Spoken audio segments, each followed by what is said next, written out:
उस काल का एजेंट है।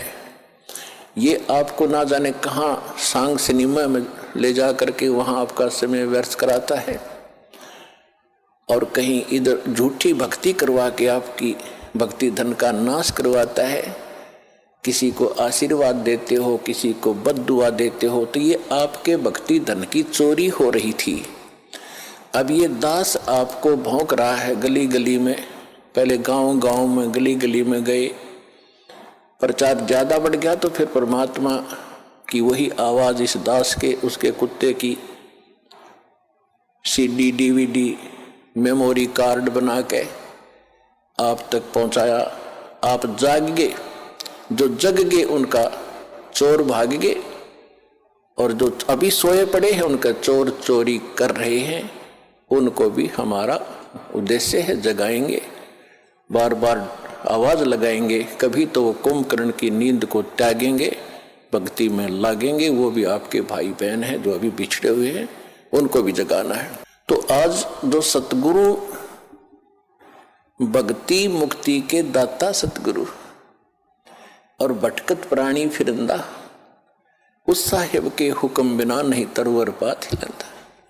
वही परमात्मा स्वयं ही अपने उस सुख स्थान को त्याग कर इस सबसे घटिया स्थान काल के लोक में आता है।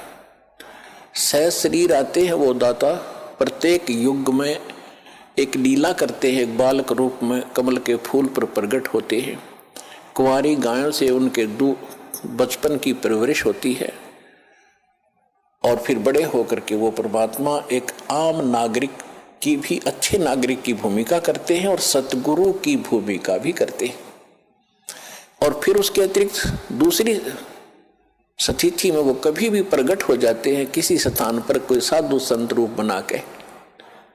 कलयुग के अंदर विशेषकर वो जिंदा महात्मा के रूप में ही प्रकट हुए हैं और अच्छी आत्माओं को मिलते हैं। ये वेदों से भी आपको प्रमाणित कर दिया कि परमात्मा सतलोक में रहता है, और वहां एक सिंहासन पर विराजमान है, तख्त पर।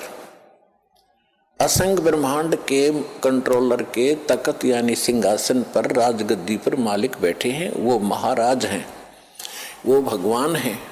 और यहाँ छोटे मोटे टुकड़ों के जो राजा बने बैठे हैं, ये लोक भी नकली, ये राजा भी नकली। इनका अपना अस्तित्व नहीं, कब मर जाए, कब इनका विनाश हो जाए, कहाँ क्या बीमारी हो जाए। तो एक ही भगवान, वही शक्ति, वही मालिक है, वही सतगुरु है, और वही वास्तव में महाराजा है।